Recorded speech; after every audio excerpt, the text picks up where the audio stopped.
Vale. Tema 5. El alcohol y las drogas. 1. El alcohol. 1.1. Epidemiología del alcohol y su relación con la conducción. 1.2. La alcoholemia y sus determinantes. 1.3. Metabolización del alcohol y la curva de la alcoholemia. 1.4. Los mitos del alcohol. 1.5. Efecto del alcohol sobre las capacidades psicofísicas del conductor. 1.5.1. Repercusiones sobre el comportamiento. 1.5.2. Incremento de las infracciones. 1.5.3. Alteraciones de las funciones sensoriales y perceptivas. 1.5.4. Alteración en la relación. 1.5.5. Trastornos y alteraciones psicomotrices. 1.6. La interacción del alcohol con otras drogas. 1.7. La formación como principal solución al problema. 1.8. Tratamiento legal del alcohol. 2. Las drogas de abuso. 2.1. Epidemiología del consumo de drogas y su relación con la conducción. 2.2. Clasificación de las drogas psicoactivas. 2.3. Implicaciones del consumo de drogas en la conducción y la seguridad vial. 2.4. Medición de drogas ilegales y conducción. 2.5. Tratamiento legal de la conducción bajo el efecto de las drogas. 1. El alcohol. 1.1. Epidemiología del alcohol y su relación con la conducción. El alcohol como factor de riesgo en la conducción ha preocupado desde hace largo tiempo a los más diversos investigadores en seguridad vial, quienes, basándose en una gran cantidad de estudios estadísticos y experimentales, coinciden en destacar su importante contribución a la siniestralidad en carretera y en ciudad. Por ello, el conocimiento de todos los aspectos relacionados con el consumo de bebidas alcohólicas y su relación con la conducción de vehículos es fundamental para lograr una mayor seguridad en nuestras vías públicas. Antes de continuar, queremos explicar por definición y trataremos el alcohol como una droga legal, de uso extendido en nuestra sociedad, con un consumo muy arraigado en nuestro origen social y cultural latina. Según datos de la encuesta domiciliaria sobre abuso de drogas realizada por el Observatorio Español sobre Drogas, OED, en cuanto a la prevalencia del consumo de drogas en los últimos 30 días en la población de 15 a 64 años, el alcohol sigue siendo la sustancia más consumida entre los españoles, un 60%, seguida del tabaco con casi un 40%.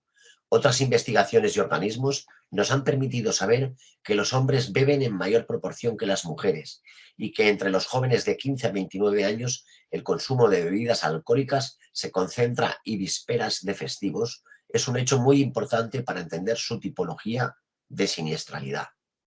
Según la Organización Mundial de la Salud,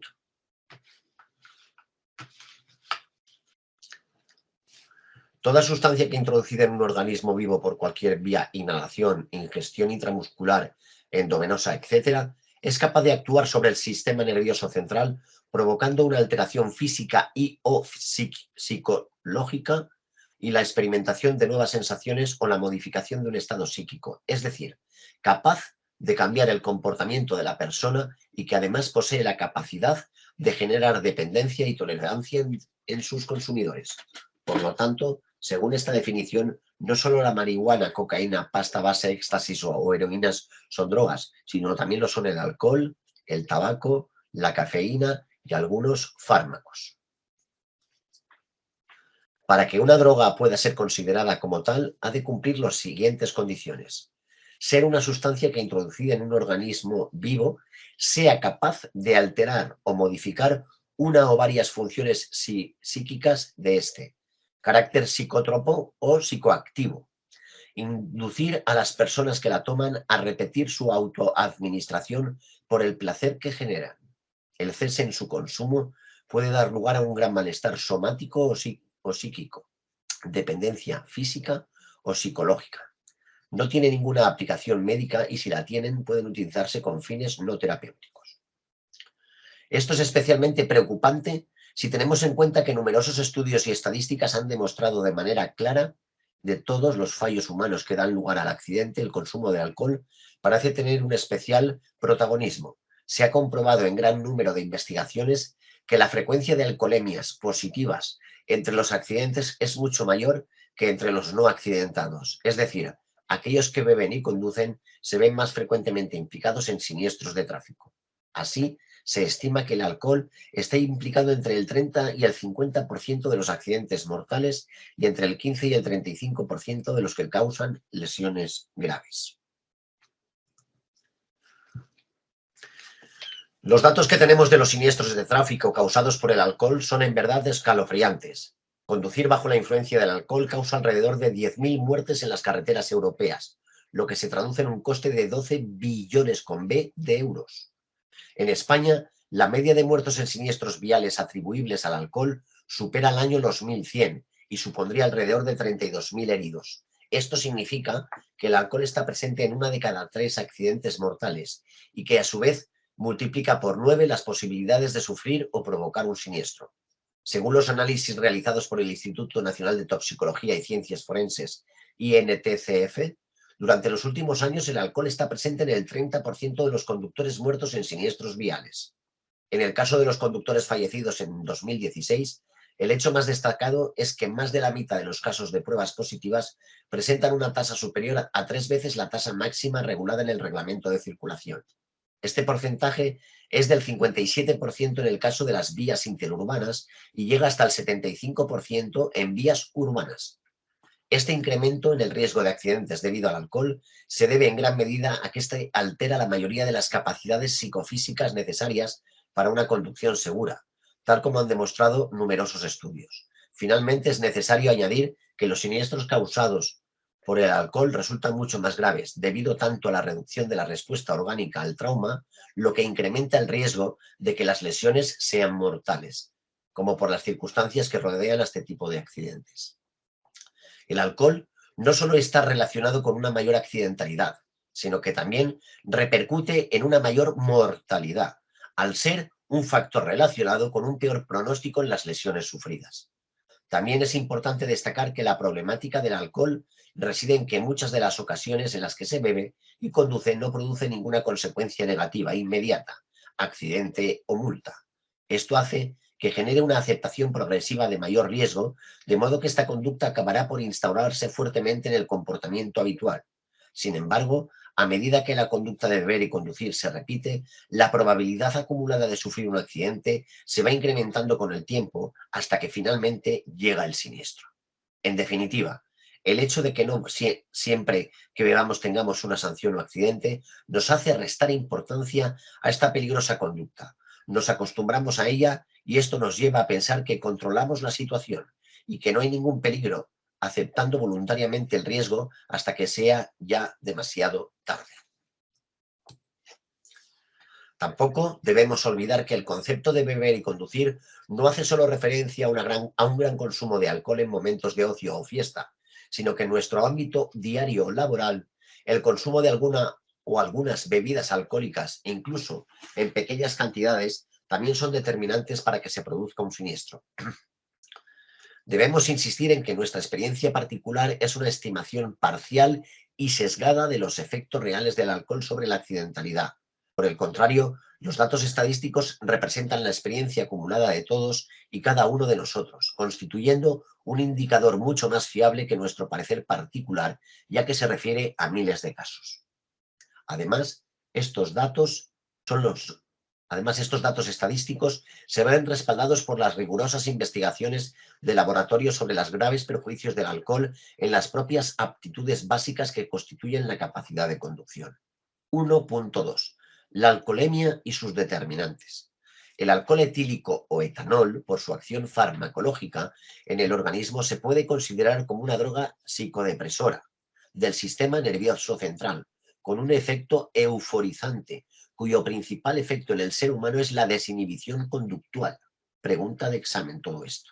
Por ello, el hecho de que la conducta de los individuos que han consumido alcohol sea extremadamente más activa no es realmente debido a que el alcohol tenga efectos excitatorios, sino porque se han deprimido los centros cerebrales encargados de inhibir la conducta. Se ha liberado el freno. Esto explica por qué los conductores bajo los efectos inmediatos del consumo de bebidas alcohólicas presentan brotes eufóricos, que se traducen en una pérdida de la valoración del riesgo real, incrementando por contra las conductas imprudentes. Además, El alcohol tiene una gran capacidad para crear dependencia psicofísica, tolerancia y adicción, constituyendo en muchos casos un serio problema para el consumidor habitual y derivando frecuentemente en graves problemas personales y de salud. Existen dos tipos diferentes de bebidas alcohólicas según el procedimiento utilizado en su obtención: las fermentadas y las destiladas. Bebidas fermentadas son las que proceden de frutos o cereales como las uvas, manzanas, peras, cebada, etc. Por la acción de las levaduras, el azúcar que contienen se convierte en alcohol. Así, el vino es el producto resultante de la fermentación de las uvas. La cerveza se obtiene a partir de la malta cervecera, procedente de la transformación de la cebada, a la que se le ha añadido lúpulo para conseguir el sabor amargo. Bebidas destiladas. Se consiguen eliminando mediante calor una parte del agua contenida en las bebidas fermentadas. El principio básico de esta operación reside en que el alcohol se evapora a 78 grados. Este tipo de bebidas tienen, por tanto, más cantidad de alcohol que las bebidas fermentadas. Entre las más conocidas están algunas como el whisky, el brandy, la ginebra, el ron, etc. El porcentaje de alcohol que tiene una bebida para un volumen dado de la misma es el grado alcohólico. Si se dice que un vino tiene 12 grados alcohólicos, significa que en un litro de ese vino, 100 centilitros, hay un 12% de alcohol puro, es decir, 12 centilitros, 120 centímetros cúbicos. De la misma manera que en un litro de cerveza 5 grados hay un 5% de alcohol puro, o sea, 5 centilitros, 50 centímetros cúbicos. Alcoholemia y legislación actual. Tipo de conductor en sangre y en aire expirado. Conductores en general 0,50 gramos por litro y 0,25 gramos por miligramo de litro. Conductores nobles y profesionales 0,30 y 0,15.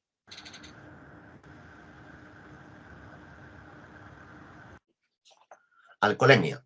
Indica la cantidad de alcohol presente en la sangre y se expresa en gramos de alcohol por cada litro de sangre, o su equivalente en aire expirado, miligramos. De acuerdo con la legislación actual, la tasa de alcoholemias permitidas son las del gráfico anterior. Con estas tasas de alcoholemia comunes a muchos otros países europeos, ya hay una clara disminución de la capacidad de conducir y un incremento en el riesgo de accidentes. Sin embargo, la tendencia a nivel internacional es la de ir rebajando progresivamente las tasas máximas permitidas, con la intención de alcanzar el límite 0,1-0,2 gramos por litro para conductores en general y 0 grados para el resto. ¿Estáis viendo la pantalla compartida? Sí. Sí, sí. De acuerdo. Y se está grabando, ¿verdad? Sí, sí, sale grabando. Vale. Para los profesionales. Dado que actualmente sabemos que con muy pequeñas cantidades de alcohol ya se pueden producir alteraciones en las capacidades básicas necesarias para una conducción segura. Aun con tasas de alcoholemia dentro de los márgenes legales permitidos, nuestro nivel de riesgo en la conducción puede verse incrementado. Esto es especialmente, aunque no exclusivamente, relevante para ciertas situaciones en las que puedan confluir con el alcohol otros factores de riesgo tales como la fatiga, la somnolencia, la conducción con velocidad excesiva, etc. Para determinar la tasa de concentración de alcohol en sangre se pueden utilizar distintos procedimientos. En todo caso, lo más habitual es calcularla de acuerdo con la siguiente fórmula. Concentración de alcohol en sangre es igual a V por GR por D partido P por R por 100. CAS, concentración de alcohol en sangre. V, volumen o cantidad de bebida en mililitros. GR, graduación de la bebida. D, densidad del alcohol, 0,8 gramos por mililitro. P, peso corporal. R, factor de reducción, 0,68 para hombres y 0,55 para mujeres. Ese es el factor de reducción. Por ejemplo, un nivel de 0,2 de alcohol en sangre significa 0,02 gramos de alcohol por cada 100 mililitros de sangre. ¿Ok? Sí. Ok. Tasas de alcoholemia en función del tipo de bebidas. Aquí tenemos pues una comparativa entre hombre y mujer en bebida fermentada y en bebida destilada, ¿de acuerdo? En combinados y demás, ¿vale? Lo que está en verde significa que no estoy sobrepasando los niveles máximos de alcohol. El amarillo es que estoy en un límite ya peligroso y el rojo es que ya me he pasado del límite peligroso, ¿de acuerdo? No cabe duda que dentro de la gravedad puede existir ciertas diferencias individuales en cuanto a los efectos del alcohol sobre el organismo y son un factor que puede ser importante. Una primera diferencia la podríamos encontrar, por ejemplo, entre un consumidor habitual y otro ocasional, de tal forma que los mecanismos de tolerancia del primero hacen que el alcohol no le afecte de la misma forma que al segundo. Incluso en los consumos ocasionales nos encontraremos con que antes iguales cantidades de alcohol ingerido, dos personas podrían alcanzar alcoholemias distintas e incluso podrían experimentar diferentes efectos. Las variables implican en este fenómeno son muchas y diferentes, distinguiéndose generalmente entre aquellas que afectan a los procesos de absorción del alcohol, a los de distribución por los tejidos y a los de metabolización del alcohol por parte del organismo. Destacaremos únicamente los siguientes factores. La tasa de alcoholemia que un bebedor alcanza no depende únicamente de la cantidad de alcohol ingerida. Esta va a ser lógicamente una variable muy importante, pero ni mucho menos la única implicada. La rapidez con que se ingiere la bebida. La tasa de absorción va a depender directamente de la velocidad de ingesta. Cuanto más deprisa se ingiera la bebida, mayor es la velocidad de absorción y la cantidad total de alcohol que pasa a la sangre. Es decir, la ingesta rápida de una cantidad importante de alcohol produce en condiciones normales una elevada alcoholemia de acceso rápido, especialmente con el estómago vacío. La ingesta lenta, por el contrario, produce una alcoholemia de ascenso también lento y pueden no aparecer de manera tan clara los síntomas visibles de intoxicación, incluso con elevadas alcoholemias, lo cual es especialmente peligroso para la seguridad vial, ya que el conductor puede no ser totalmente consciente de hasta qué punto sus capacidades para la conducción están afectadas por el alcohol, aventurándose a utilizar su vehículo y no tomando ninguna medida de prevención. Las características del alcohol que se toma. El proceso de absorción del alcohol es más lento para las bebidas fermentadas. Pregunta de examen. Tales como la cerveza o el vino, que para las destiladas, como por ejemplo la ginebra, el ron o el whisky. Este contexto hay un hecho muy importante y generalmente desconocido, y es que el alcohol gasificado o caliente puede favorecer la rapidez de la alcoholemia, dado que repercute sobre la absorción al dilatar los capilares sanguíneos del estómago. Igualmente, y de manera contraria, el alcohol frío puede retardar en alguna medida la velocidad de la alcoholemia al contraerse estos capilares. Es decir, la bebida fermentada, ¿vale?, pasa más lentamente que la bebida destilada. Y la bebida destilada, si está encima caliente y gasificada, pasa más rápidamente al torrente circulatorio. ¿Esto lo tenemos claro? Sí. Sí, sí. Tener el estómago vacío o lleno. Sabemos que la rapidez de absorción depende del alcohol que llega hasta el intestino delgado, de tal manera que distintos aspectos, como por ejemplo la presencia de alimentos en el estómago, influyen en la velocidad de absorción. En definitiva, cuando el tubo digestivo está vacío, la cantidad de alcohol que pasa a sangre es mayor y lo hace más rápidamente. Por el contrario, cuando el tubo digestivo contiene alimentos, la difusión del alcohol se realiza en una menor cuantía y velocidad. De tener el estómago vacío a tenerlo lleno, el tiempo de paso del alcohol a la sangre podría llegar a variar de los 15 minutos a la hora aproximadamente. Las grasas dificultan también la difusión del alcohol, haciéndola más lenta y en menor cantidad. Pregunta de examen, ¿de acuerdo? La edad y la experiencia en la conducción. La edad tiene también una considerable importancia en el tema de la alcoholemia y especialmente en los efectos del alcohol sobre las personas. Las investigaciones demuestran que las personas mayores de 18 años y los mayores de 65 son en general más sensibles a sus efectos y controlan peor las alteraciones que esta sustancia produce en las capacidades psicofísicas necesarias para conducir. En este contexto es necesario añadir además que a iguales cantidades de alcohol consumidas son mayores los efectos en los conductores con poca experiencia, ya que no tienen todavía consolidada la actividad motora que se adquiere con la práctica. Además, esto suele coincidir con el hecho de tratarse habitualmente de personas de menor edad. En parte, estos son los motivos por los que la tasa de alcoholemia permitida legalmente es más baja en los conductores noveles. El sexo de las personas. En condiciones normales de peso y edad y con el mismo nivel de alcohol ingerido, las mujeres pueden presentar tasas más elevadas de alcoholemia. Yo se lo pregunté esto a un médico y me dijo, y es porque tienen un poco más grande el hígado. Tampoco lo puedo afirmar rotundamente. Al explicar anteriormente la fórmula de la alcoholemia, aludimos a un factor de reducción distinto en función del género, de tal forma que la alcoholemia resultante varía en función de si se es hombre o mujer. La explicación para este fenómeno la encontramos, entre otras cosas, en la diferente cantidad y distribución de las grasas corporales y el agua entre ambos géneros. Las mujeres tienen menor cantidad de masa y agua, lo que repercute en una desigual distribución del alcohol por el organismo ante el mismo consumo. Tampoco debemos olvidar que la enzima encargada de sintetizar el alcohol en el hígado, alcohol deshidrogenasa, ADH, aparece en menor cantidad en el hígado femenino que en el masculino, lo que haría que a igualdad de condiciones las cifras de alcohol en sangre y por ende las concentraciones en aire expirado son más altas y permanecen por un tiempo más prolongado en las mujeres que en los hombres. Por ello, las mujeres en general son más susceptibles a los efectos del alcohol, especialmente si además la mujer es joven. El peso de la persona.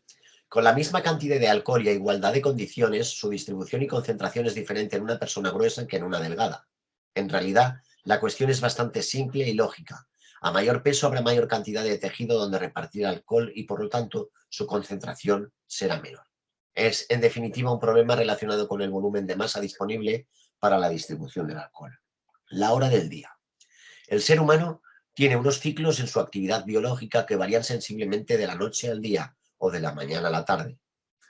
Por el día en general, todos los mecanismos biológicos están más activos que por la noche.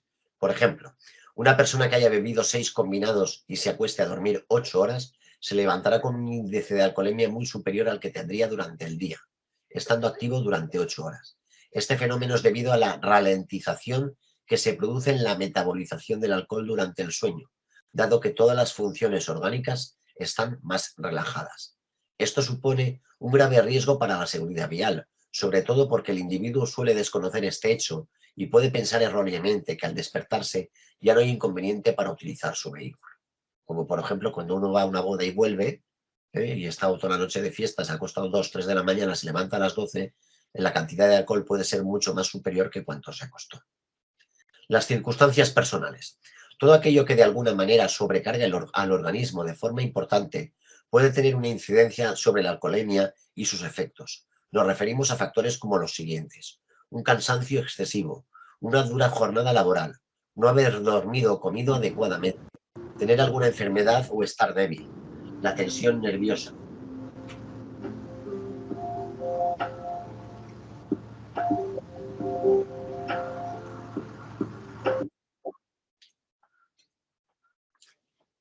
Nos referimos a factores como los siguientes: un cansancio excesivo, una dura jornada laboral, no haber dormido o comido adecuadamente, tener alguna enfermedad o estar débil, la tensión nerviosa, el estrés, el estar tomando medicación, el tomar demasiado café o fumar en exceso, etc.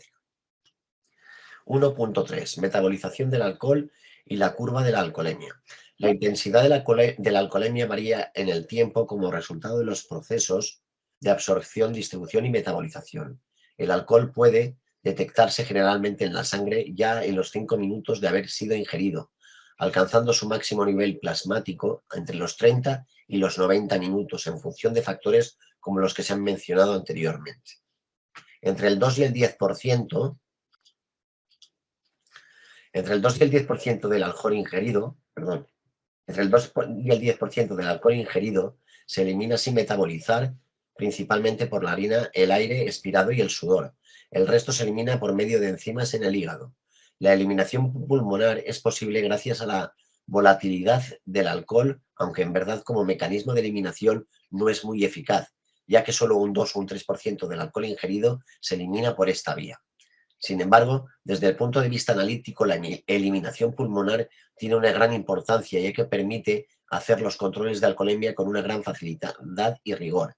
Respecto al proceso de metabolización, se han calculado que aproximadamente por norma general, cada hora se suele metabolizar un 0,12 gramos de alcohol por litro de sangre.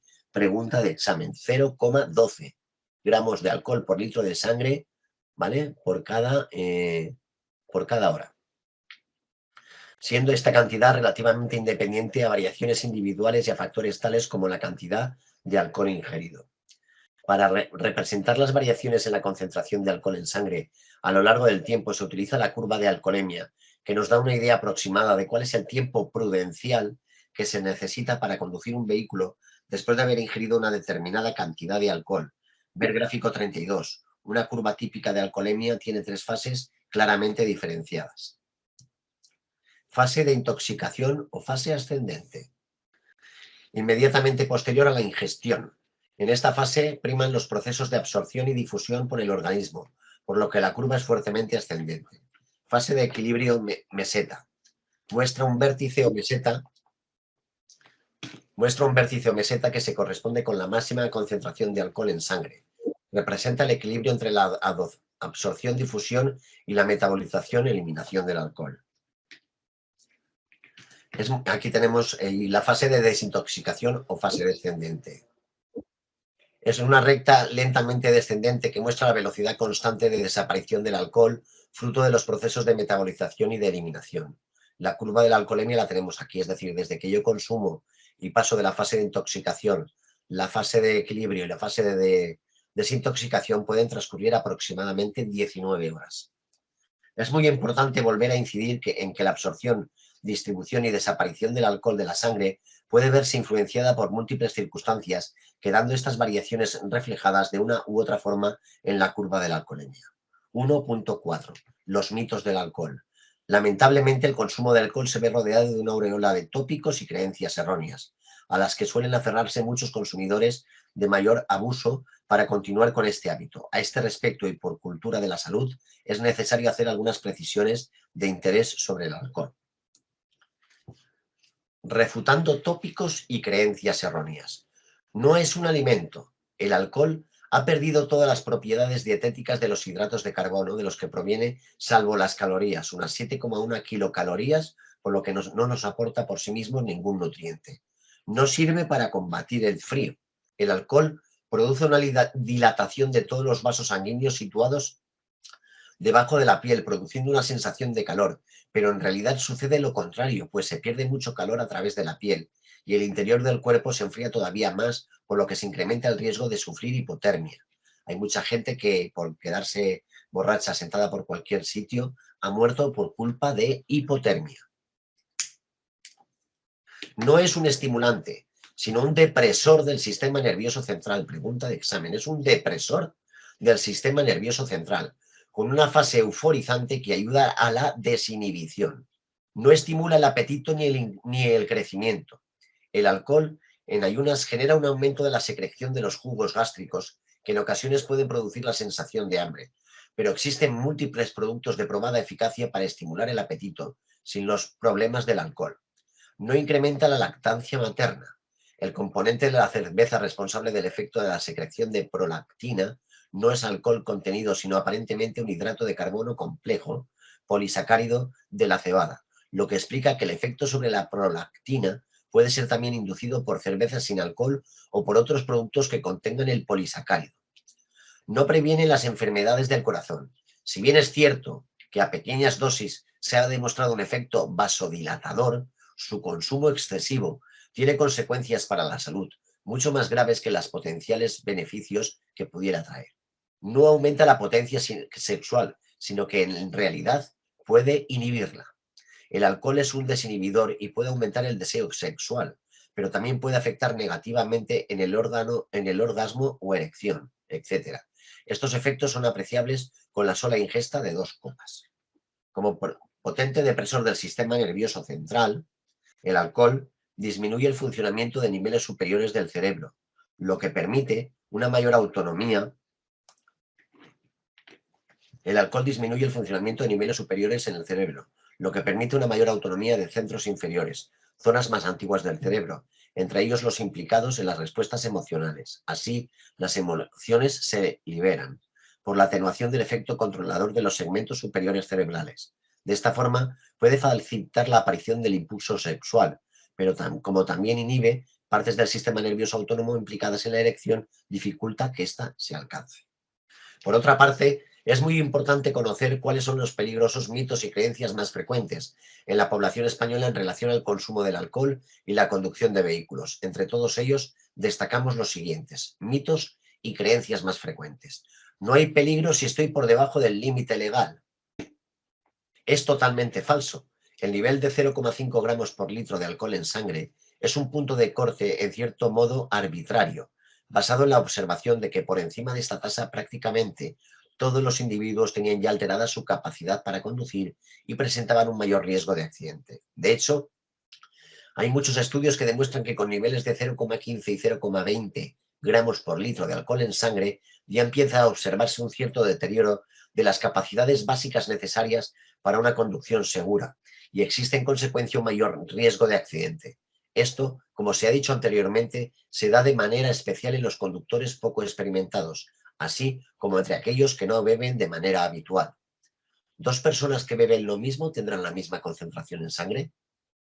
Esta afirmación es falsa, pese a que la cantidad de alcohol ingerido sea lógicamente una de las principales variables que determinan la tasa de alcoholemia. Existe una larga serie de factores tales como los comentados anteriormente: peso, género, edad, hora del día, tipo de bebida alcohólica, experiencia con el alcohol, etcétera, que pueden modificar la tasa de alcohol en sangre. ¿El alcohol ingerido con la comida no se absorbe? Esto también es falso. El beber alcohol en las comidas únicamente hace que se retrase la absorción del alcohol y que ésta se produzca de forma más progresiva. Pero el alcohol ingerido siempre acabará por pasar a la sangre. No obstante, tal como se ha comentado, ingerir alcohol con el estómago vacío favorece que éste se absorba más rápidamente y que en consecuencia sus efectos se inicien de una forma más brusca. Yo nunca daré positivo. Muchas personas piensan que bebiendo alcohol poco a poco a lo largo del día nunca llegarán a dar positivo en un control. Esta es otra creencia errónea. El hígado metaboliza a la hora alrededor de 0,12 gramos de alcohol por litro de sangre, por lo que el organismo es incapaz de eliminar tan rápidamente como el individuo cree todo el alcohol que ha consumido, por lo que al final su alcoholemia puede ser mucho mayor de lo que se piensa. Esto es especialmente peligroso, ya que además de los propios efectos del alcohol, podemos encontrarnos con que el conductor no tiene conciencia del riesgo al que se está exponiendo. ¿Alguna duda hasta aquí, compañeros? No, no, Ángel, bien. Un café, una cabezadita y como nuevo. Muchos conductores tienen la creencia equivocada de que tomar un café o un té va a contrarrestar los efectos del alcohol. Igualmente, hay algunas personas que creen que por dormir un poco ya habrán conseguido restablecer las capacidades afectadas. Nada más lejos de la realidad, ya que los efectos del alcohol están en relación directa con los niveles de alcohol en sangre, por lo que ni el café, ni el té, ni darse una ducha o dormir un poco son medidas capaces de reducir los niveles de alcohol en sangre. Esto no quiere decir que estas medidas no puedan servir para combatir, aunque sea muy parcialmente, alguno de los efectos del alcohol durante un cierto tiempo, tales como la somnolencia. Y a la mañana siguiente, positivo. Algunas personas, sobre todo jóvenes, llegan a ingerir grandes cantidades de alcohol cuando salen por la noche durante el fin de semana. En estos casos puede ocurrir que incluso después de haber dormido 8 horas, los niveles de alcohol en sangre sean todavía superiores al límite legal. Para una persona con una alcoholemia de 1,8 gramos por litro, puede necesitarse entre 6 y 10 horas para que éste baje de nivel máximo permitido. Los controles de alcoholemia. Se termina este apartado indicando finalmente dos de los mitos y creencias más extendidos. El primero se explica como: ¿es fácil engañar el etilómetro en un control? Los controles preventivos de alcoholemia se realizan con el objetivo de detectar los posibles conductores que conducen bajo la influencia del alcohol. Los métodos utilizados para determinar estas tasas de alcoholemia son bastante fiables y se pueden clasificar según el fluido que utiliza como muestra en cruentos e incruentos. Modos cruentos son aquellos que utilizan la sangre como muestra para determinar la tasa de alcoholemia. Yo siempre digo que los métodos cruentos son los que hacen daño cuando te pinchan. Son invasivos, ya que es necesario la intrusión en el organismo, en esta ocasión la punción en el cuerpo para obtener la sustancia a analizar, la sangre. Y métodos incruentos son aquellos que no utilizan la sangre como muestra, sino que se basan en el análisis de otras sustancias como la orina, saliva, aire expirado, etc. Son no invasores, ya que la obtención de fluido se realiza por expulsión sin necesidad de penetrar en el cuerpo. En los controles de alcoholemia se utilizan métodos incruentos para realizar la prueba de alcohol a través de los denominados etilómetros evidenciales y digitales, más conocidos estos últimos como alcoholímetros, los cuales se encuentran sometidos anualmente a un estricto control metrológico por parte del Estado, para garantizar la bondad, eficacia y eficiencia del aparato y la validez de la prueba. Existe un conjunto de falsas creencias sobre la validez, calibraje o incluso la eficacia de estos aparatos, pero los avances tecnológicos han permitido que los etilómetros de última generación sean altamente precisos y eficaces. En primer lugar, porque se someten a un estricto control metrológico del Estado, como hemos comentado anteriormente, y en segundo, porque las técnicas que utilizan para detectar la presencia del alcohol en aire son altamente fiables y precisas. En la actualidad, los etilómetros evidenciales utilizan generalmente dos técnicas al mismo tiempo para medir la presencia del alcohol. Una de las técnicas es por la absorción de energía infrarroja y la otra por el grado de reacción electroquímica. Su uso combinado da como resultado un análisis dual de la medición de alcohol en aire totalmente preciso. Veamos más detenidamente cada una de ellas. El principio de absorción de energía infrarroja. Se usa para la detección de diferentes sustancias en el organismo, entre ellas el alcohol, etanol. El proceso es el siguiente. La energía infrarroja es invisible y es absorbida por sustancias diferentes, entre ellas el alcohol, que absorbe la energía a dos longitudes de onda diferentes, 3,4 micras y 9,5 micras. El nivel de 3,4 micras es, sin embargo, compartido por otras sustancias diferentes que también absorben energía a esta longitud de onda. En cambio, el nivel de 9,5 micras ofrece una especificidad lo suficientemente amplia como para permitir la detención de la presencia de alcohol sin ningún tipo de error o confusión con otras sustancias. El principio de reacción electroquímica también puede ser utilizado por múltiples propósitos, como en el caso de la detección del alcohol. La célula electroquímica consta de dos sensores independientes que se encuentran en contacto con un electrolito, de modo similar a una batería, y el proceso que se da es el siguiente. Al introducirse la muestra de aire expirado en la célula, se oxida químicamente el alcohol presente en dicha muestra en uno de los electrodos, ánodo. Simultáneamente, el oxígeno atmosférico se reduce químicamente en el otro electrodo, cátodo, a consecuencia de lo cual se produce una corriente eléctrica entre los dos electrodos, que será tanto mayor cuanto más alcohol se oxide. La medida de esta corriente nos indica la cantidad de alcohol oxidado. El segundo de los mitos y creencias finales se concreta en trucos inútiles para eludir los controles. Procedimiento. Todos los conductores están obligados a detenerse en un control si el agente se lo indica y seguir todos sus requerimientos. En caso de que el conductor se niegue a realizar la prueba, tanto si es rutinaria como si no, podría incurrir en un delito tipificado en el artículo 383, negativa a someterse a las pruebas del Código Penal, con una pena de entre 6 meses y 1 año de prisión y privación del derecho a conducir vehículos de motor de 1 a 4 años. Pregunta de examen.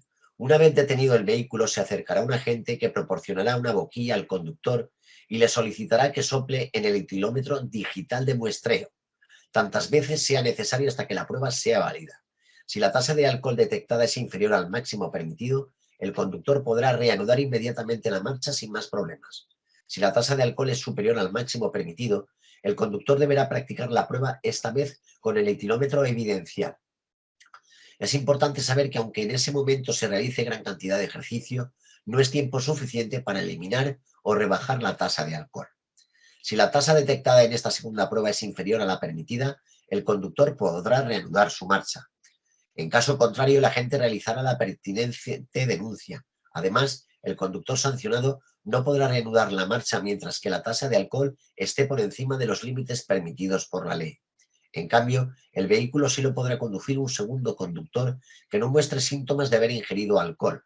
Si el conductor va solo o el resto de los acompañantes también han ingerido alcohol, el agente puede proceder a inmovilizar el vehículo y a retirarlo a los depósitos habilitados al efecto, si supone un obstáculo para la circulación. También podrá inmovilizarse el vehículo en los casos de negativa a efectuar las pruebas de detención alcohólica. Los gastos que pudieran ocasionarse por la inmovilización, traslado y depósito del vehículo serán a cuenta del conductor o de quien legalmente deba responder por él. Durante la práctica de la prueba, el conductor tiene derecho a formular cuantas alegaciones u observaciones tenga por conveniente, por el mismo tiempo o por el medio de su acompañante o defensor, si lo tuviese, los cuales se consignarán por diligencia. Si el conductor no está de acuerdo con el resultado de la prueba, puede solicitar ser conducido a un hospital donde se le realizará otra prueba mediante un análisis de sangre. En el caso de que estos análisis resulten positivos, el conductor está obligado a pagar su importe. Si la tasa de alcohol que da el conductor pudiera ser un delito, el agente puede optar por llevar al conductor a comisaría para prestar declaración. Esta declaración deberá realizarse ante un abogado y el agente debe informarse de este punto. debe informar de este punto. Finalmente, es necesario poner de manifiesto que existen toda una serie de mitos y creencias populares respecto a algunos trucos que supuestamente se pueden utilizar para alterar las pruebas de alcoholemia. Entre estos falsos mitos destacan los siguientes: hacer ejercicio, tomar chicles, caramelos, balsámicos, menta u otras hierbas, masticar café, beber aceite. ¿Hasta aquí alguna duda, compañeros? No, No, nada, Ángel. Ángel. Todo bien.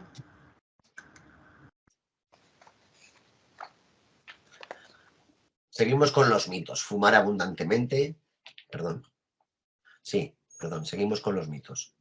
Fumar abundantemente, consumir cocaína, usar sprays bucales, beber mucha agua después de haber ingerido alcohol, tomar caramelos u otros productos con azúcar, tomar clara de huevo, tener una capacidad pulmonar superior por tocar algún instrumento de viento. Todo esto es mentira. La medición de la alcoholemia por aire expirado se basa en el hecho de que el alcohol se elimina por vía respiratoria y que su concentración es aproximadamente 2 litros de aire expirado equivale a lo que existe en 1 centímetro cúbico de sangre. Ninguno de los trucos anteriores es capaz de modificar directamente la alcoholemia, ni de variar la cantidad de alcohol que se volatiliza en los pulmones y sale al exterior por la boca. Por ello, son trucos totalmente ineficaces para evitar dar positivo en un control de alcoholemia. El sistema respiratorio lo forman los pulmones y el sistema de conductos por los que el aire llega a ellos. El aire normalmente entra en el cuerpo a través de los orificios nasales, pasando por la nariz, parte posterior de la boca y laringe, atravesando la epiglotis. Desde la laringe, el aire pasa a la tráquea, que se divide en 2 ramas llamadas bronquios, que llegan cada una a un pulmón, subdividiéndose en ramas cada vez más estrechas. En las paredes de estas ramas existen pequeñas cavidades en forma de capas, son los llamados alveolos. Las paredes de los alveolos están alimentadas por un sistema de capilares sanguíneos y dado que estos son delgadas y están húmedas, las moléculas de gases pueden difundirse a través de ellas. Es en los alveolos donde tiene lugar la transferencia de gases entre la sangre y el aire, es decir, entre el etanol y el aire. Cuando se nos practica la prueba de alcoholemia, realizamos una larga y continua expiración. Esto es, debido a que la primera porción de aire expirado durante la expiración es aire proveniente de las vías respiratorias, por lo que no ha estado en contacto con la sangre y su composición no habrá variado. Una vez desplazado este volumen, se expele el aire de los alveolos. Este aire es el que ha sufrido verdaderamente el intercambio de gases entre sangre y aire y es el válido para la prueba. También hay que saber que no existe ningún fármaco que tenga la capacidad de modificar o alterar la presencia o ausencia de alcohol en sangre. Los fármacos no modifican la tasa de alcoholemia. En todo caso, el alcohol puede alterar los efectos del fármaco o el fármaco potenciar los efectos del alcohol, pero en ningún caso modificar la tasa de alcoholemia.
Sí. Vale. 1.5. Efecto del alcohol sobre las capacidades psicofísicas del conductor.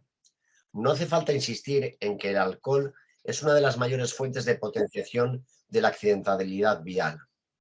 Ello se debe a que esta sustancia produce múltiples alteraciones en el comportamiento y en casi todas las capacidades psicofísicas de los conductores necesarias para manejar un vehículo sin riesgos. Como se ha comentado anteriormente, a partir de una alcoholemia de 0,5 gramos por litro de sangre, las alteraciones para conducir son evidentes y el riesgo de sufrir un accidente se va incrementando considerablemente. Sin embargo, pese a la creencia popular, conviene insistir en que el alcohol también resulta peligroso para la seguridad aun consumido en tasas bajas, inferiores a 0,5 gramos de litro de sangre. Especialmente porque en caso del conductor no suele tener conciencia del riesgo al que se expone y no adopta las precauciones necesarias, incrementando su nivel de tolerancia al riesgo.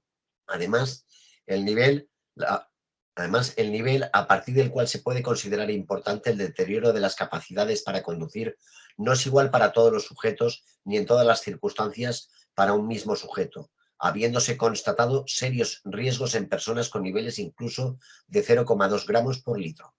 Este deterioro, como luego se comentará detenidamente, afecta sobre todo a dimensiones como la conducta, la atención, la función visual, las capacidades perceptivas, los tiempos de reacción, las habilidades psicomotoras o el procesamiento de la información. Además, factores como la fatiga, la falta de sueño, la tensión nerviosa, la edad, el envejecimiento, la medicación y otros muchos pueden modificar de manera importante e imprevisible la magnitud de la alteración. Son tantos los efectos que produce el alcohol en el conductor y las variables que pueden incidir en el proceso que resulta muy difícil enumerarlas y describirlas todas de una manera completa. A continuación, destacaremos las principales. Repercusiones sobre el comportamiento. Incremento de las infracciones. Alteraciones de las funciones sensoriales y perceptivas. Alteraciones en la atención. Trastornos y alteraciones psicomotrices. 1.5.1. Repercusiones sobre el comportamiento.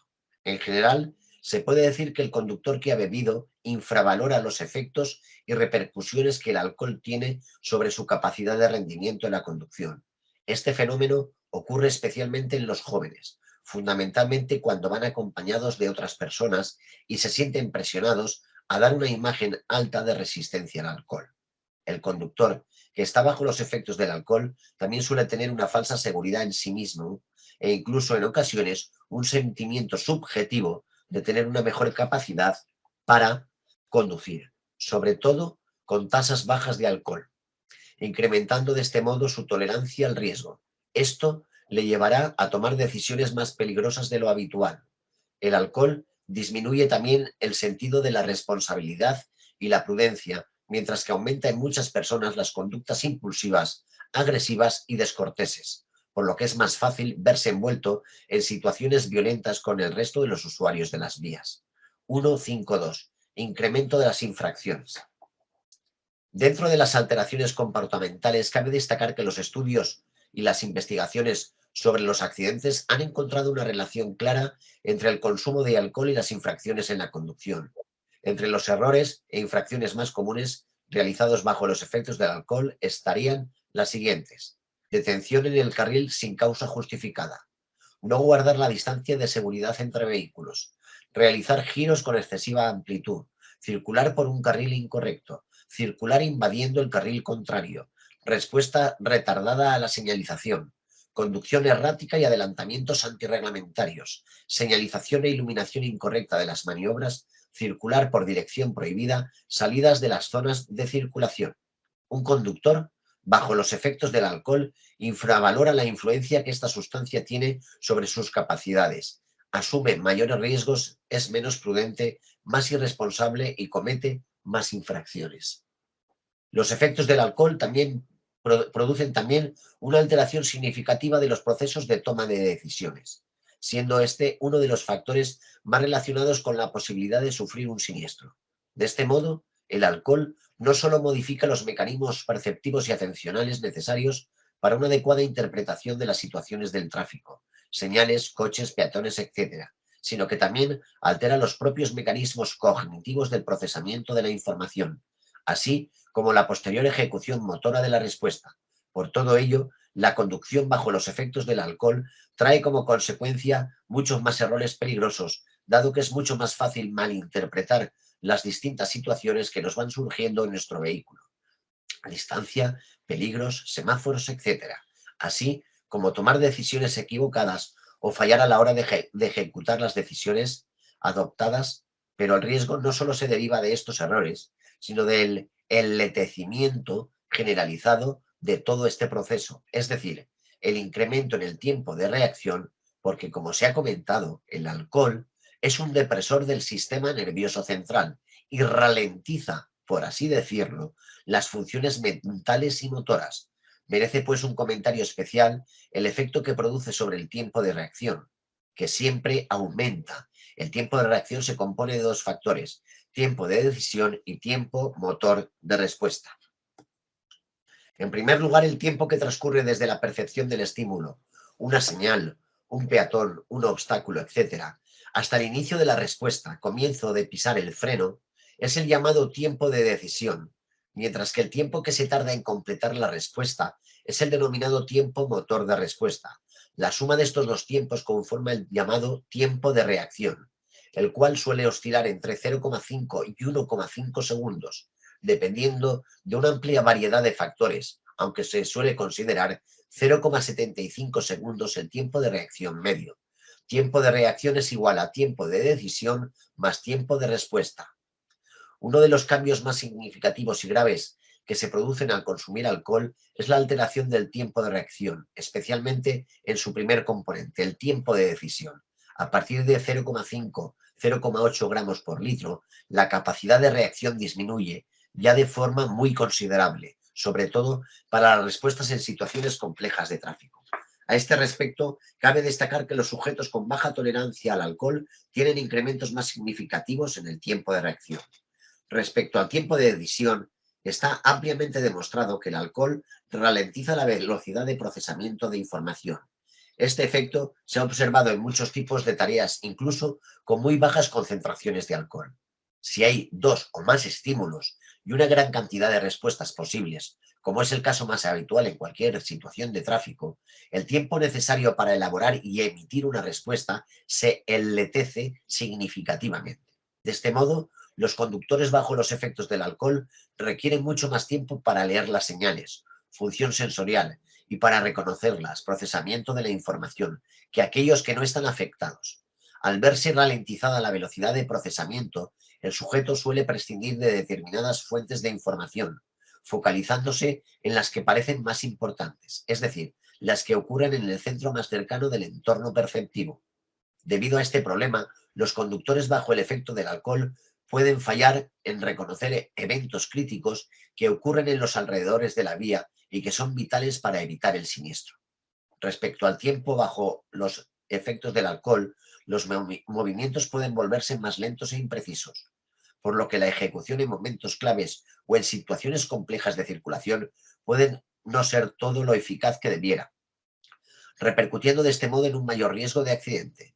El enletecimiento de los tiempos de reacción de los conductores es especialmente grave en situaciones bastante comunes en la conducción, tales como frenadas de emergencia, giros rápidos, evitación de obstáculos o peatones, entre otras. Este tipo de maniobras de evitación o frenado brusco es donde la ejecución de maniobras de evitación se vuelve más lenta, más tardía, lenta e inapropiada, como consecuencia del consumo del alcohol consumido, justamente lo contrario de lo que se necesitaría para evitar el siniestro, que es la anticipación. Distancia de detención y alcoholemia. A 50 km por hora la distancia de reacción es de 14 metros y el de reacción 21 metros. La distancia de frenado 15 y 15 y la distancia total de detención 29 y 36. A 90 kilómetros, distancia de reacción 25 metros o 37, distancia de frenado 50-50, distancia total de detención 75 u 87. A 130 kilómetros por hora son 36 metros en condiciones normales, 54 con alcohol, 100 sin alcohol, 100 con alcohol, 136 sin alcohol y 154 con alcohol. Como vemos, la variación es bastante grande en algunos puntos, ¿de acuerdo? Dependiendo también de la velocidad. Un modo muy sencillo de medir el retraso que se produce en el tiempo de reacción bajo los efectos del alcohol es comprobar el aumento de la distancia de tensión producto del incremento en el tiempo de reacción. Una ilustración de este efecto del alcohol aparece en la tabla anterior. 1.5.3. Alteraciones de las funciones sensoriales y perceptivas. Una buena parte de las investigaciones sobre alcohol y conducción se han centrado en las alteraciones que se producen en la visión. La investigación básica ha demostrado que el procesamiento de la información visual en sus diversos niveles se ve grave y peligrosamente deteriorado por la acción del alcohol sobre el sistema nervioso, con lo cual explica buena parte de los accidentes de tráfico en los que se ven implicados conductores o peatones con ciertos niveles de alcoholemia. Así, y comenzando por niveles más inmediatos, se ha demostrado que el alcohol provoca serias disfunciones en el control oculomotor, tales como una reducción de la velocidad de los movimientos oculares y un incremento de su latencia, problemas de acomodación ocular a los cambios de luz y deslumbramientos, deterioro en la convergencia ocular, fatiga y dificultades de concentración visual e inducción de nistagmus, movimientos rítmicos e involuntariosos de los ojos. Todo esto son preguntas de examen, compañeros. En general, con una alcoholemia de 0,2-0,5 gramos litro, ya aparece una mayor dificultad para percibir correctamente luces y señales. A un nivel de 0,5-0,8 gramos litro, comienzan a apreciarse de forma equivocada las distancias y velocidades, además de que la capacidad de los ojos para adaptarse a condiciones de luz cambiante se reduce y la sensibilidad a la luz roja disminuye, lo que repercute en una dificultad para percibir los semáforos rojos y las señales luminosas en general. Con tasas de alcoholemia superiores a 0,75-0,80 gramos litro, aparecen cambios en los patrones de búsqueda visual y la percepción del brillo, además de que la constancia de la forma y del tamaño se ven seriamente deteriorados. Con 0,8 y 1,2 gramos por litro se reduce sensiblemente el campo visual, fenómeno de la visión en túnel, existiendo además una seria perturbación de la capacidad de adaptación de los ojos de ambientes claros iluminados a oscuros, pudiendo ocurrir, por tanto, accidentes por deslumbramiento. Todo ello sin contar con el efecto de otros factores ajenos al alcohol, como la velocidad, la fatiga, el estrés o la conducción nocturna. 1.5.4. Alteraciones en la atención. De todos los procesos psicológicos básicos relevantes para la conducción, destacan sin duda los vinculados al control del mecanismo atencional. Cuando se está bajo los efectos de alguna bebida alcohólica, se ha podido comprobar que la atención general del conductor queda muy deteriorada, especialmente la capacidad para atender a dos fuentes de información simultáneamente. Atención dividida, lo que da lugar a una especial proclividad a accidentes en situaciones complejas, tales como las zonas en las que hay mucha concentración de señales o en las incorporaciones, tráfico urbano, entre otros. Estos efectos se pueden ya observar con tan solo 0,15 gramos por litro de alcohol en sangre. Al inicio de la zona de riesgo aparecen algunas alteraciones perceptivas, ciertas alteraciones en la toma de decisiones y excitabilidad emocional y desinhibición, subestimación de la velocidad. Mayor tolerancia hasta 0,5 gramos por litro, mayor tolerancia al riesgo, aumento del tiempo de reacción, problemas de coordinación motora y psicomotora, alteraciones en la precisión de los movimientos. En la zona de alarma, peor percepción de las distancias, problemas para adaptar la visión a los cambios de luz, deslumbramientos, disminución de la sensibilidad a la luz roja, alteraciones en la toma de decisiones, falsa sensación de seguridad en sí mismo, entre 0,5 y 0,8 gramos por litro, impulsividad y agresividad, alteraciones motoras y psicomotoras, mayor número de errores en la trayectoria, perturbación del equilibrio, menor sensación de fatiga, incremento de la somnolencia. Conducción peligrosa. Graves problemas perceptivos, visión doble, deslumbramientos, visión en túnel, etc. Graves alteraciones atencionales, especialmente la vigilancia y la alteración dividida. Graves alteraciones en la toma de decisiones, entre 0,5 y 1,5. Peor percepción y mayor tolerancia al riesgo. Sobreestimación de las propias capacidades. Comportamiento impulsivo e impredecible. Grave alteración del tiempo de reacción. Problemas serios en la coordinación y la precisión de los movimientos. Conducción altamente peligrosa. Graves problemas perceptivos y atencionales. graves alteraciones del control y la coordinación motora, 1,5 a 2,5 gramos por litro, toma de decisiones gravemente afectada y comportamiento titubeante, impulsivo e impredecible, conducción imposible, embriagadez profunda, estado de estupor y progresiva inconsciencia, más de 3 gramos por litro, posibilidad de coma, más de 4 gramos por litro, y de muerte en más de 5 gramos por litro.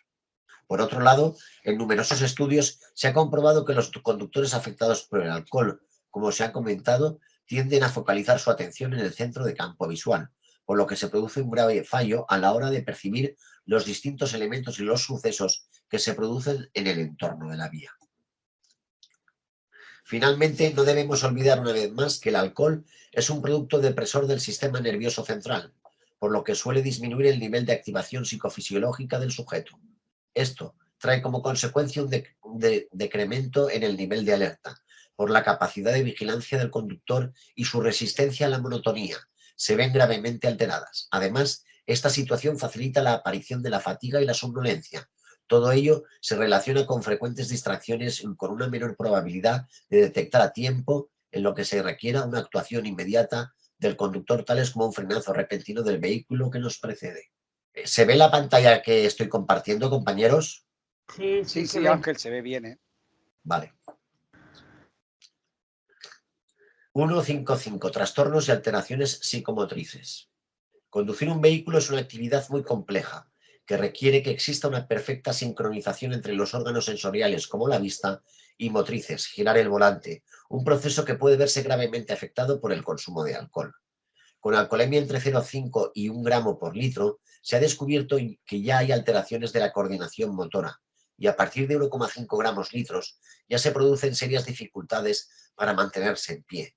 Las destrezas motoras se deterioran, ya que de manera muy importante con niveles de alcohol entre 0,3 y 0,5, siendo especialmente grave la capacidad de coordinación visomotora, por ejemplo, ver y girar. En definitiva, en el conductor bebido puede aparecer descoordinación motora bajo control de los movimientos de precisión, problemas de integración de la información sensorial y motriz, disminución notable del rendimiento muscular y alteraciones del equilibrio con el consiguiente peligro para una conducción segura. Teniendo en cuenta todo lo expuesto anteriormente, y más que se podría añadir, son evidentes las importantes repercusiones que tiene el alcohol en las capacidades psicofísicas de los conductores, repercusiones que lógicamente varían en función de la cantidad de alcohol consumido. Por ello, no es de extrañar el alto riesgo que conlleva beber y conducir. Si en condiciones normales el manejo de un vehículo puede llegar a resultar ya de por sí problemático y complejo, es fácil imaginar lo que puede suceder conduciendo con todas estas alteraciones producidas por el consumo de alcohol. Además, lo grave no son solo las consecuencias para nosotros, sino para el resto de los usuarios de la vía. 1.6. La interacción del alcohol con otras drogas. El hecho de que consumir alcohol sea una costumbre socialmente extendida hace que en muchas ocasiones se suelen mezclar con otras sustancias, ya sean estas legales, tales como los medicamentos, o ilegales, hachís, cocaína, éxtasis, etc. Al mezclar el alcohol con estas sustancias, se producen reacciones todavía más adversas y peligrosas para la conducción, ya que sus efectos se pueden potenciar mutuamente e incluso pueden ser impredecibles, alterando la capacidad de atención, memoria, reflejos o percepción del conductor. De este modo, el consumo combinado de alcohol y otras sustancias puede llegar a producir muchas de las alteraciones anteriormente comentadas, incluso consumiendo pequeñas cantidades de alcohol. Los datos de numerosos investigadores nos ponen de manifiesto que la ingestión de alcohol junto a uno o varios fármacos como sedantes, hipnóticos, antidepresivos, antipsicóticos, ansiolíticos, antihistamínicos, estimulantes, etc., suelen ser relativamente frecuente y en ocasiones se hace de forma inconsciente, sobre todo cuando se toman sin receta médica.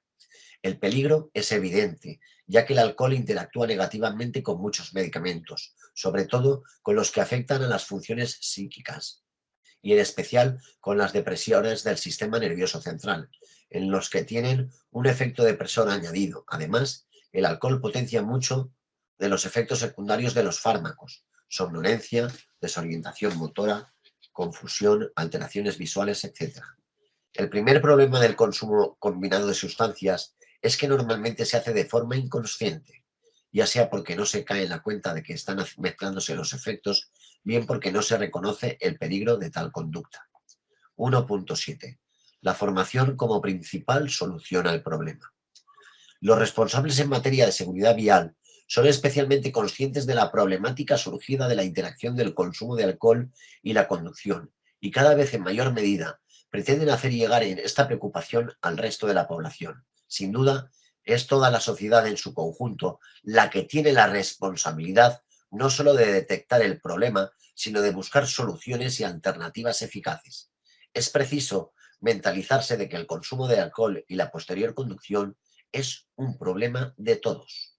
En general, la investigación histórica en el ámbito de la seguridad vial señala que la prevención se puede realizar a 3 niveles. 1. La ingeniería, mejora de la ergonomía de las vías y vehículos. 2. La supervisión policial. 3. La educación. Este programa dentro del sistema del permiso por puntos pretende dirigirse hacia las estrategias fundamentalmente educativas, para reducir el riesgo y la accidentalidad relacionada con el consumo de alcohol. Por esta razón, como posible solución a este problema, se impone un tratamiento basado en la ética y en la responsabilidad personal, que convertirá a los ciudadanos en difusores de un sistema de valores de convivencia mínimos e imprescindibles para la seguridad en el tráfico, porque además, no lo olvidemos, cuando se conduce, el riesgo se comparte con todos. Mediante la formación y la educación, se pretende que los conductores adquieran conocimiento sobre los riesgos reales que comporta la conducción bajo la influencia del alcohol y que ello desemboca a su vez en actitudes favorables hacia la cultura de la seguridad vial. Esta educación formativa no debe quedar reducida a una ampliación de conocimientos, sino que ha de integrarse en un programa de desarrollo global en el cual las actitudes sean al menos tan importantes como las aptitudes. De esta perspectiva, si bien los conocimientos acerca del comportamiento adecuado son importantes, también lo es conseguir la disposición de los usuarios de la vía a actuar de este modo ante cada una de las situaciones que se le pueden presentar. Es más, en muchas ocasiones los cambios de actitud pueden proceder y potenciar la adquisición de conocimientos, de tal modo que una persona realmente motivada a circular con seguridad tratará de prestar atención e informarse acerca de cuáles son los comportamientos más seguros para incluirlos en su repertorio conductual. Por otra parte, hay que decir que cualquier medida preventiva, ya sea ergonómica, de control o educativa, será muy poco eficaz si se realiza de forma aislada. En cambio, si se actúa en coordinación con otras intervenciones, el cambio comportamental será mucho más notable y duradero. De aquí se deriva la necesidad de aunar esfuerzos y ser conscientes de que nuestra actuación particular forma parte de un marco de intervención general en el que podemos colaborar activamente para mejorar la seguridad en nuestras carreteras de una forma verdaderamente efectiva. Finalmente, cabe destacar en este punto que a lo largo del presente apartado nos hemos referido en todo momento a un tipo de conductor bebedor que no representa un consumo patológico de alcohol. Las acciones formativas y educativas que acabamos de proponer tienen una eficacia limitada en conductores con una adicción al alcohol clínicamente significativa. Para este tipo de conductores, la mejor intervención que podemos realizar es procurar que reciban el adecuado tratamiento por los profesionales especializados en el tratamiento de conductas adictivas. 1.8. Tratamiento legal del alcohol.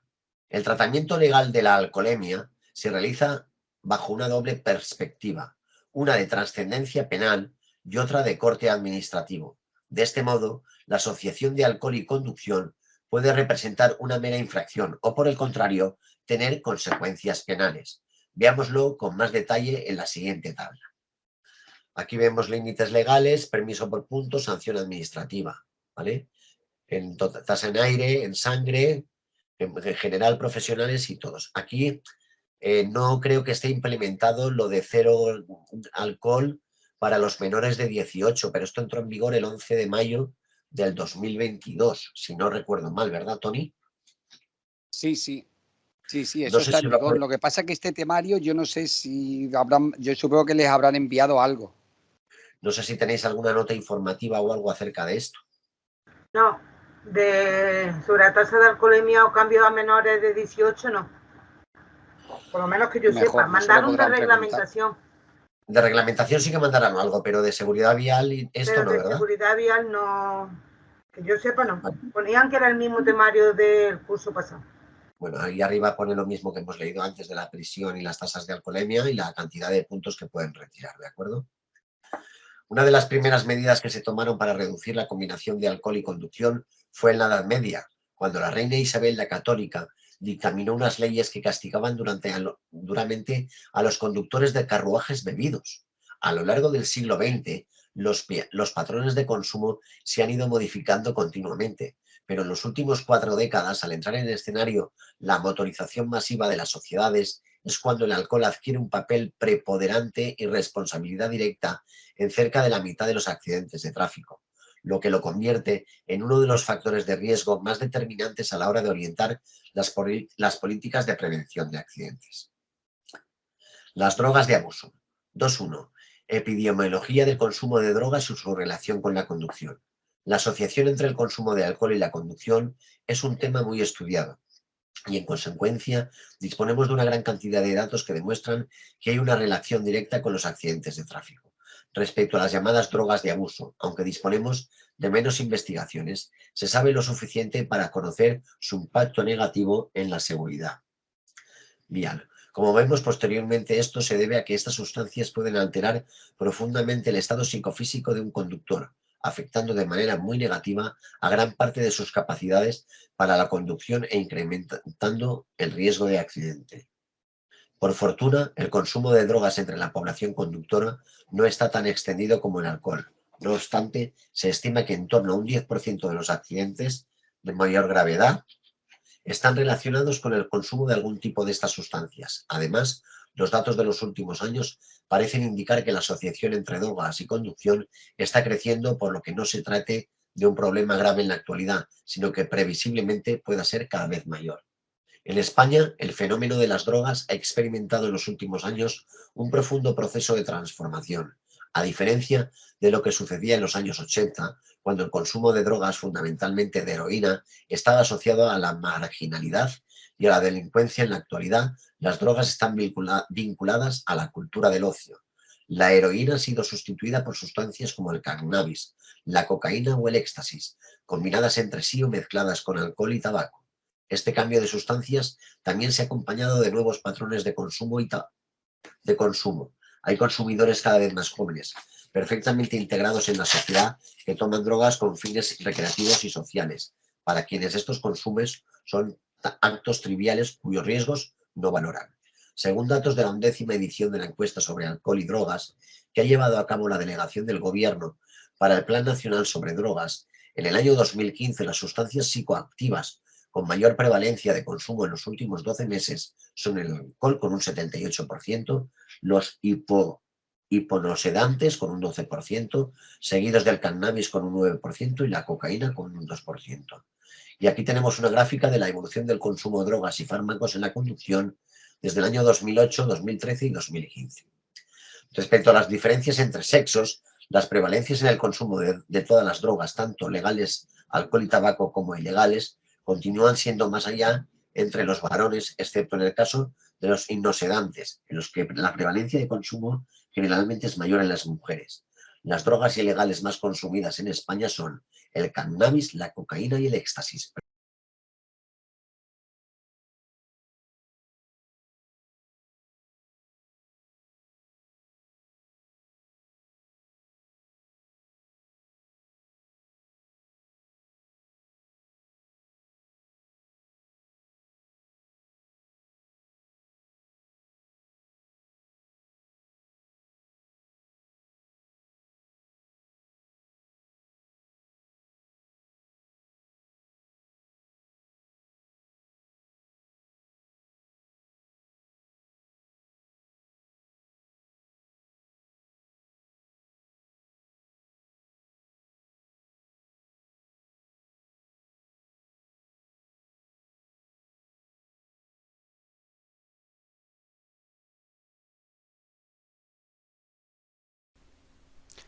Con relación al consumo de drogas de comercio ilegal en vías interurbanas, se dispone de pruebas en el 6% de todos los conductores. El porcentaje de pruebas disponibles en el caso de conductores fallecidos es de un 73%. En el caso de los no fallecidos, se dispone de pruebas en un 10% de heridos hospitalizados, un 3% en heridos no hospitalizados y un 7% de conductores sin asistencia sanitaria. El porcentaje de pruebas de drogas positivas es de un 13% en los conductores fallecidos y de un 11-13% en los conductores no fallecidos. 2.2. Clasificación de las drogas psicoactivas. Antes de realizar una clasificación de las drogas, es necesario exponer toda una serie de conceptos asociados a su consumo. En primer lugar, se debe entender como droga toda sustancia capaz de alterar la percepción y el comportamiento de los individuos, produciendo en ellos un estado de dependencia física o psíquica. En segundo lugar, si se mantiene el consumo de la misma dosis, las drogas generan cada vez efectos menos intensos, lo que supone que el enfermo tenga que aumentar progresivamente la dosis, fenómeno conocido como tolerancia. Además, las drogas producen una fuerte dependencia física y o psíquica que impulsa al sujeto de manera irreprimible la obtención e ingesta del tóxico. Si carece de la droga, se produce el síndrome de abstinencia, estado que da lugar a importantes alteraciones psicofisiológicas caracterizado por síntomas como sudor, náuseas, vómitos, insomnio, temblores, palpitaciones, taquicardia, convulsiones, dolores abdominales, etc., que pueden ir acompañados de graves perturbaciones del comportamiento y fuertes estados de ansiedad, así como agresividad, agitación y angustia, etc. Finalmente, se puede afirmar que existe drogodependencia cuando tras una etapa de consumo del tóxico se experimenta un fuerte impulso a consumirlo de forma continua o periódica, con el fin de experimentar su acción o evitar los efectos de su privación. En cuanto a los tipos de drogas psicoactivas, de manera sencilla y sintética y desde un punto de vista funcional, las drogas psicoactivas legales o ilegales pueden clasificarse en tres grandes grupos, en función de los efectos globales que ejercen sobre el sistema nervioso central, SNC, y sobre el comportamiento: depresoras, estimulantes y perturbadoras. El cannabis. El cannabis sativa es una planta con propiedades psicoactivas que se conoce bajo los nombres de marihuana o hachís. En la actualidad, tal como hemos visto, es una de las drogas ilegales más consumidas en España, especialmente entre la población joven. A pesar de que su uso se ha estabilizado, existe un aumento de consumidores habituales, la mayoría de ellos policonsumidores, es decir, consume cannabis junto con otras sustancias, especialmente alcohol y tabaco. El principal elemento psicoactivo del cannabis es el THC, tetrahidrocannabinol.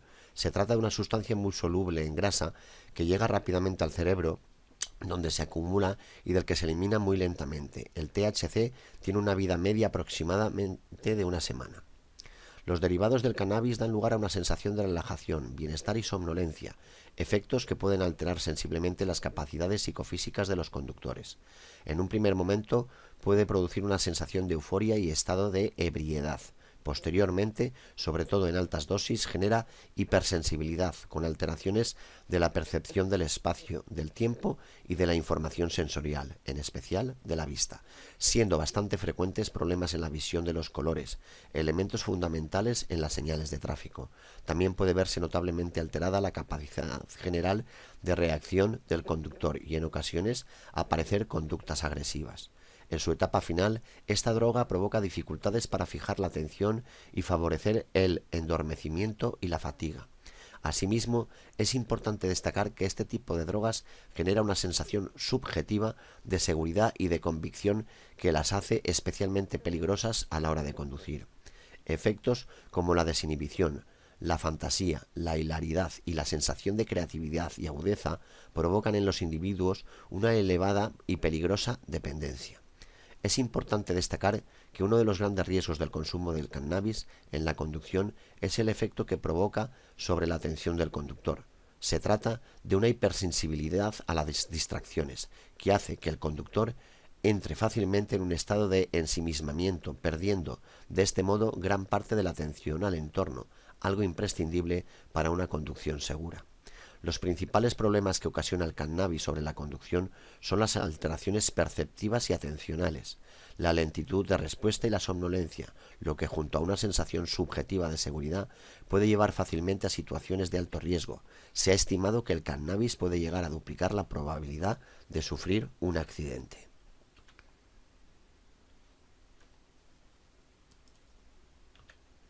La cocaína.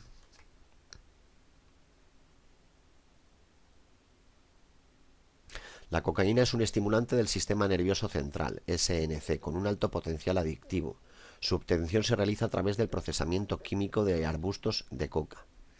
Para la transformación de la hoja de coca en pasta de cocaína y después en clorhidrato de cocaína, se precisan sustancias catalizadoras, entre las que se encuentra el éter, el ácido sulfúrico y la gasolina. La cocaína se puede consumir en diferentes preparados. Cocaína en polvo o clorhidrato de cocaína es la forma de presentación más habitual en España. Se suele consumir esnifada y tiene efectos casi inmediatos, que duran entre 2 y 3 horas. A veces se consume inyectada y mezclada con heroína, lo que da lugar a un producto que denominan speedball o pelotazo.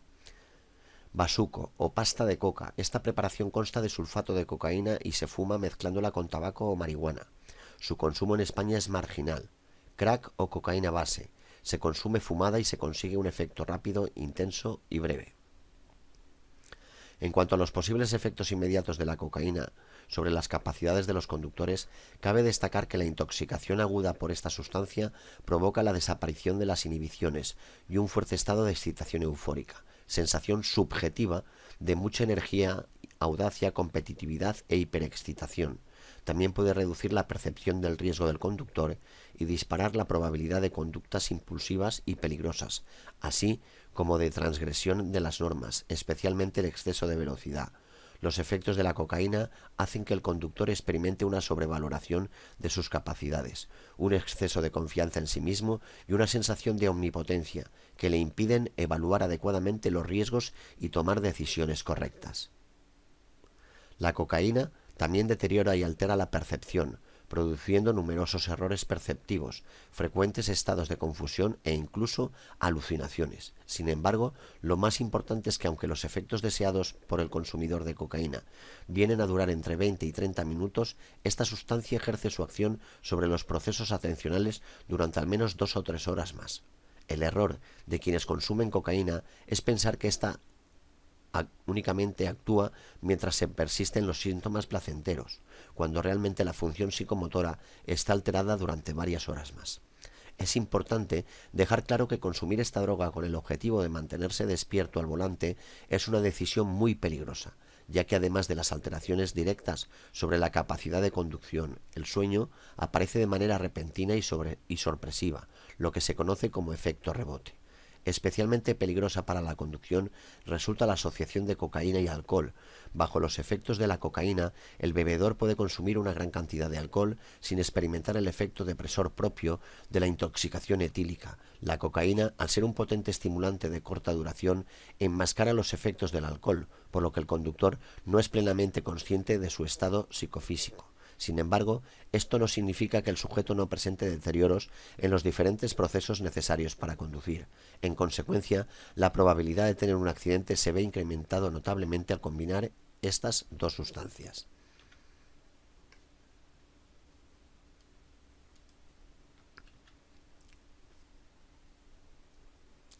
Las principales alteraciones relevantes para la seguridad en la conducción producidas por la cocaína son la desinhibición y la transgresión de las normas, la menor percepción del riesgo, la impulsividad y la sobrevaloración de las capacidades propias, además de las alteraciones perceptivas y atencionales.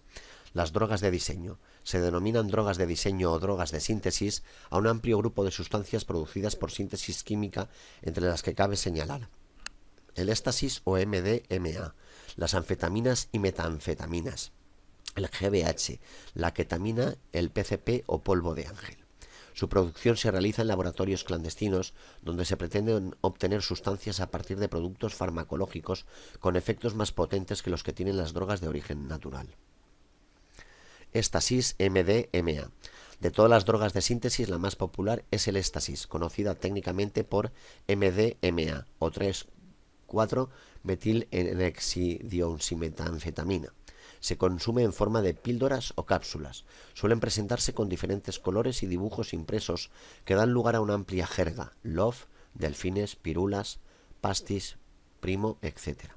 La mayoría se mezclan con excipientes como la lactosa, antiparásitos para animales, selegilina, fármaco utilizado en el tratamiento del Parkinson, ketamina, anestésico veterinario, talco e incluso buflomedil, vasodilatador. Los efectos aparecen entre los 30 y los 60 minutos tras su ingesta, alcanzando la cumbre a las 2 o 3 horas, desvaneciéndose hacia las 6 horas. En los últimos años se ha detectado en el mercado español una nueva forma de presentación del éxtasis conocida como cristal. Se presenta en forma de polvo de pequeña roca. No obstante, no debe confundirse el cristal éxtasis cristalizado con el cristal metanfetamina cristalina, que son drogas distintas con efectos diferentes. En sus efectos negativos para la seguridad en la conducción, en función de la dosis y otros factores, se encuentran la euforia y emotividad intensa, problemas de concentración y atención, depresión, ansiedad, insomnio, distintas alteraciones perceptivas, una mayor sensibilidad a la luz, dificultades de acomodación visual, visión borrosa, etc. Ilusiones pseudoalucinantes, percepción de movimientos en la periferia del campo visual, flashes, manchas de luz, y en algunos casos alucinaciones auditivas, efectos analgésico-anestésicos y sensación de ligereza corporal y flotación. A largo plazo pueden producir flashbacks, episodios en los que se reviven los efectos de la droga, varias horas después de que hubiera dejado de producirse y cuando ya no se tiene la sensación de estar bajo su influjo. Uno de los efectos de esta droga que genera más peligros para la seguridad vial es la incidencia en sujetos con ciertos niveles de predisposición a la paranoia persecutoria, lo que les incita a incrementar la velocidad y a pensar que los coches que les siguen en realidad les persiguen, desarrollando una conducción evasiva y de mayor riesgo.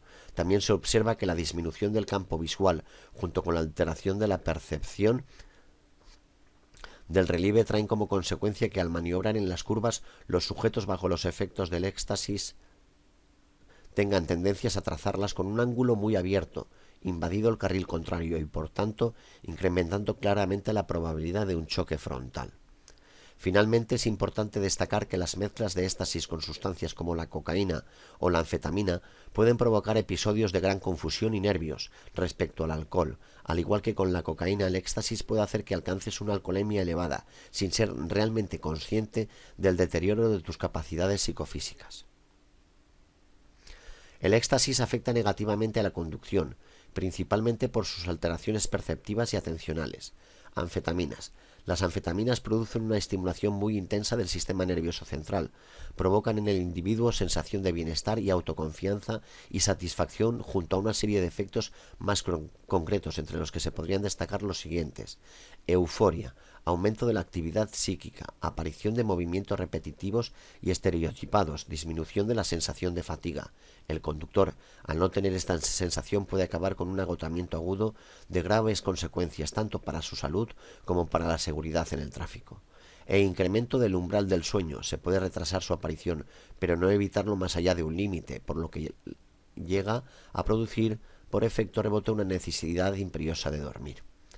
Las personas con adicción a las anfetaminas experimentan un incremento en la conducta violenta, algo especialmente peligroso en el tráfico. Por otra parte, la intoxicación crónica por administración de anfetaminas provoca la denominada psicosis tóxica anfetamínica, un cuadro muy grave caracterizado por el temblor y excitabilidad y alteraciones psíquicas con grave desconexión de la realidad, alucinaciones y delirio paranoide. Las anfetaminas producen hiperactividad, disminución de la sensación de fatiga del sueño, junto a un exceso de confianza en las propias capacidades y minimización del riesgo, por lo que son muy peligrosas para la conducción.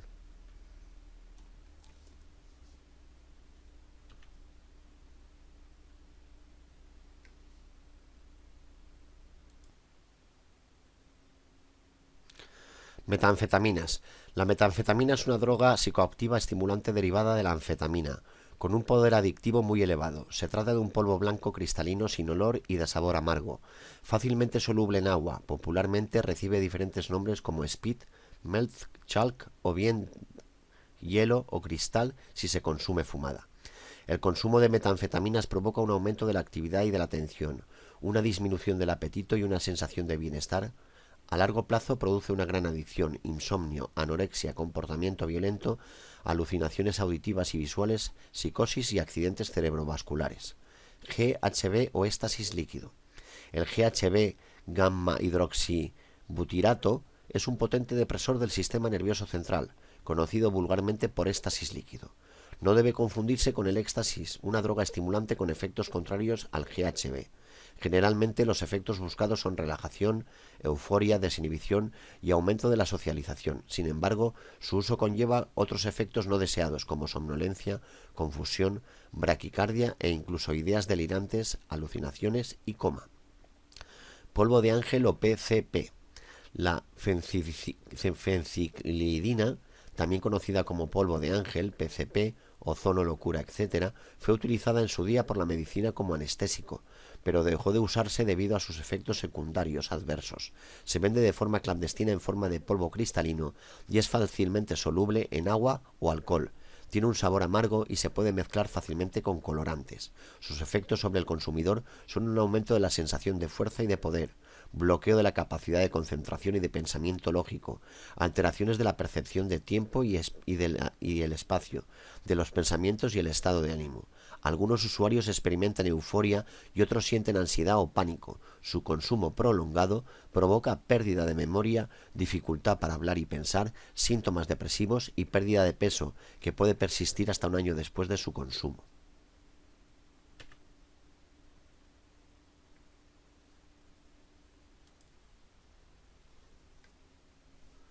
El ácido lisérgico, LSD-25.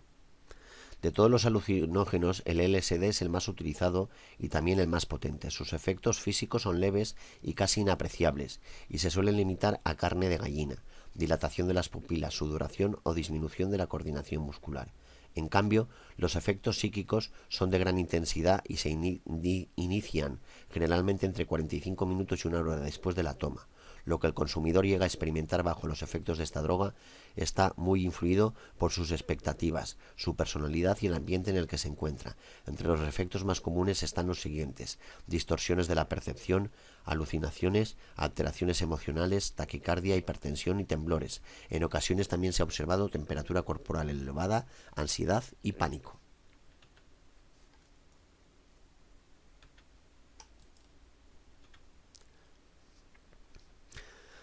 Tóxico. Debido a sus propiedades alucinógenas, resulta especialmente peligroso cuando se conduce, ya que deforma el entorno que rodea al conductor con ilusiones, alucinaciones visuales, táctiles, gustativas y auditivas, y provoca profundas alteraciones visuales, especialmente del relieve.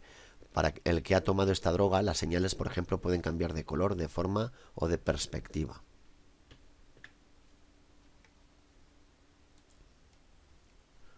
Diversos estudios han demostrado que en algunas predisposiciones a la psicosis se dispara con el consumo de esta sustancia. Este tipo de psicosis suelen caracterizarse por cuadros que incluyen desórdenes en el pensamiento, alucinaciones auditivas, agresividad e ilusiones paranoides, lo que convierte esta droga en un fuerte potencial de riesgo para la conducción de difícil detección. También es frecuente la aparición de mareos o confusión que imposibilita procesar información de tráfico correctamente, acompañado de un estado de tensión y fatiga que puede prolongarse bastantes horas. Además, la dilatación pupilar intensa que esta sustancia produce favorece que en el conductor sea muy proclive a los deslumbramientos. No obstante, el mayor riesgo de esta droga es que sus efectos pueden volver a aparecer súbitamente una vez que el tiempo ha pasado y el consumidor no tiene la impresión de estar bajo el influjo de esta sustancia. Este fenómeno, como en el caso del MDMA, es conocido con el nombre de flashback, un grave efecto que puede experimentarse incluso varios días después de haber consumido la droga. Las fuertes alteraciones perceptivas y atencionales que producen los alucinógenos hacen que la conducción bajo sus efectos sea altamente peligrosa. Además, el riesgo de flashbacks hace impredecible el momento a partir del cual el consumidor puede volver a conducir con total seguridad. Las drogas legales, el tabaco y las antinas, cafeína, teína y teobromina. Aunque estas socialmente admitidas y sea la sustancia activa que más se consume a diario entre la población española, el tabaco es una droga más que solo no tiene graves consecuencias para la salud, sino que también puede ocasionar riesgos en la conducción cuando se fuma dentro del reducido habitáculo de un vehículo. En el humo de los cigarrillos existen más de 3.000 sustancias de las que se conocen, unas 1.500 entre ellas la nicotina, alcaloide que genera la dependencia, el monóxido de carbono y el alquitrán son las que más afectan a las capacidades psicofísicas y a la salud del conductor. El tabaco es especialmente peligroso cuando se conduce, porque disminuye los reflejos, la capacidad de reacción, aturde y repercute negativamente en la atención y en la toma de decisiones. El humo de los cigarrillos irrita los ojos y contribuye al cansancio ocular del conductor, pudiendo incluso llegar a producir una reducción de la capacidad visual. Es importante tener presente que cuando se conduce, encender un cigarrillo puede interferir fácilmente en el manejo del vehículo en situaciones cruciales, dificultando el mantenimiento de una conducción segura. En este sentido, buscar el cigarrillo y el mechero, encenderlo, inhalar, volcar la ceniza en el cenicero, así como apagarlo, son conductas que sabemos por numerosos estudios dan lugar a distracciones, además de entorpecer los movimientos implicados en la conducción, lo que provoca graves accidentes de tráfico. Curiosamente, la normativa española de comienzos del siglo XX prohibía a los conductores fumar mientras conducían un vehículo.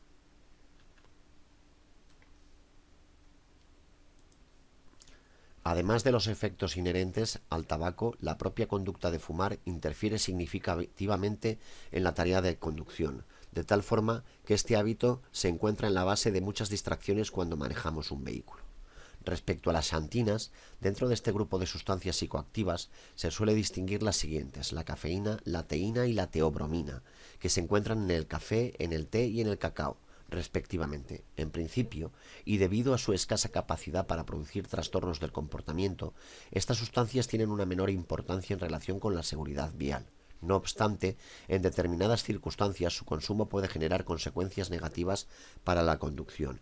En efecto, la ingesta de xantinas en función de otros factores del sujeto puede producir irritabilidad e insomnio o enmascarar los efectos de la fatiga, no quitarla. Entre otras alteraciones, además, también puede generar un peligroso efecto rebote, que hace que el sueño y la fatiga, mitigándose en parte por el consumo de estas sustancias, pueda aparecer de nuevo y de forma súbita al pasar algunas horas. El conductor, confiado todavía en los efectos de la sustancia consumida, tardará un cierto tiempo en reaccionar de forma adecuada al nuevo estado psicofísico en el que se encuentra, lo que puede ser la antesala de un siniestro. Tomar xantinas puede ser útil para compensar los efectos de la somnolencia, pero hay que tener especial cuidado con su abuso, ya que se enmascaran sin compensar los efectos negativos del sueño y se pueden producir un peligroso efecto rebote que puede coger desprevenido al conductor.